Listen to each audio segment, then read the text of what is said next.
Welcome to Daily Harmony. Great to be diving in again. Today, we're really getting into something quite profound from A Course in Miracles. It's Lesson 228. Ah, yes. God has condemned me not. No more do I. That one hits deep. It really does.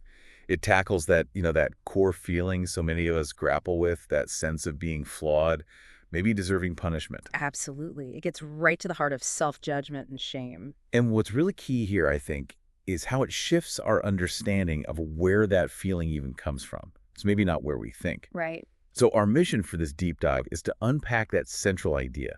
We want to explore how getting this concept can genuinely help, silence that inner critic and lead to more peace. Okay, let's get into it then.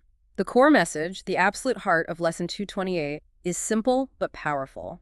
God doesn't condemn. Period. So that heavy feeling, that guilt, that sense of judgment. That comes from us. It arises from our own minds, our perceptions, the judgments we place on ourselves and situations. That's the source of the guilt, according to the lesson. Okay, so if it's not coming from, like, a divine source judging us, where does it really begin? Inside us. Exactly. The lesson points right back at our own thinking, our interpretations. We sort of become our own harshest judge, Yeah. It's our perception and then how we evaluate things based on that perception that creates the feeling of guilt. And that ties in so directly with the Course's overall theme of forgiveness, doesn't it? Mm-hmm. Because if condemnation isn't handed down from above, but is something we create, Precisely. If it's a human construct, something we've made up. then we can unmake it. Right. It opens the door wide for forgiveness, forgiving ourselves, forgiving others. The lesson basically says understanding this is crucial for letting go of guilt. It's fundamental ACIM teaching. It also seems to challenge that feeling of separation, like there's God over here judging us over there. Oh, absolutely. Lesson 228 tackles that illusion head on, the illusion of being separate. It really emphasizes recognizing who we truly are, inherently beings of, love and light, deeply connected, not separate. So it's about remembering our true nature. Yes, remembering that at our core, we are essentially pure, untouched by the mistakes we think define us. So, okay, if we can start to accept that condemnation is a mental habit almost, how does that actually change things day to day? How does it shift how we see ourselves? Well, that's the really interesting part. Just recognizing it as a mental construct, not an absolute truth, can change everything. How so? Instead of looking at ourselves through that harsh critical filter all the time, we can start to cultivate, more self-compassion, a kinder way of relating to ourselves and actually to others too. It softens that inner voice. It's like taking back control, but in a gentler way. That makes a lot of sense. Now, the sources we looked at also offer some really practical ways to, live this idea. What were some of those? Yeah, there are some great practical starting points. One is using a daily affirmation. Okay. Like starting your day simply stating, I am not condemned. I am a child of God. And then maybe repeating it when those negative thoughts start bubbling up. It reinforces that sense of inherent worth. I can see how that would set a different tone for the day, just that simple intention. What else? Another really helpful practice is journaling. Writing it down. Exactly. Writing down specific times you catch yourself condemning yourself or maybe condemning someone else. And then just reflecting, how did that judgment actually feel? What did it do to your peace, to your relationships? It brings awareness, doesn't it? Taking it out of your head and putting it on paper. It really does. Awareness is key. And there was a third practical example, too. Yes. Meditation or quiet reflection.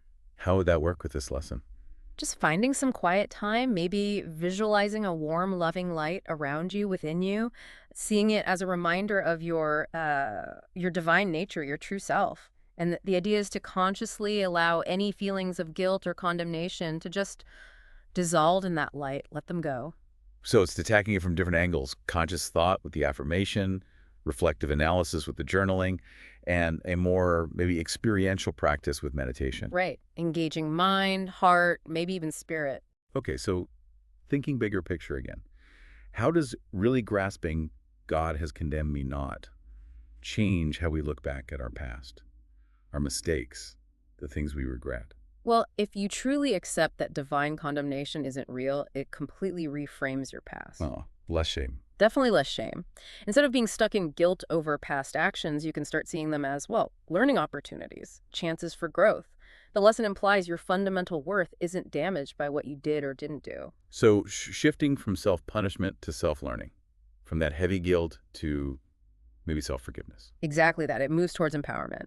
And embracing this lesson, really taking it in, is basically an invitation, isn't it? An invitation. Yeah, an invitation to really explore self-forgiveness, to understand deeply that you are inherently worthy of love, just as you are, regardless of the past, regardless of perceived flaws. That worth is constant. And just to quickly recap some core ideas here, the lesson puts self-condemnation as the root cause of guilt, Right. And that self-condemnation is fueled by our judgments, our perceptions. which aren't necessarily reality. Precisely. And forgiveness then becomes the tool, the way out, the means of releasing that self-imposed burden. And it all points back to remembering our true nature, our divine connection, our inherent worth. Yes, all standing against that illusion of being separate and therefore vulnerable to condemnation. So wrapping this up, the big takeaway seems to be the incredible freedom available when we release that self-condemnation, when we truly accept, on a deep level, this idea that God does not condemn us. Absolutely. Letting go of that self-judgment especially, it's liberating. It really does open the door to healing and a much deeper sense of inner peace. Which leaves a powerful question for you, the listener, to reflect on. Mhm. How might your life actually change, really transform, if you consistently lived from the belief that you are not condemned? It's worth sitting with that one for a bit. Thank you for joining us for this deep dive into Lesson 228. We hope it sparks some useful thoughts. Yeah, thanks for tuning in. We appreciate you being part of this exploration.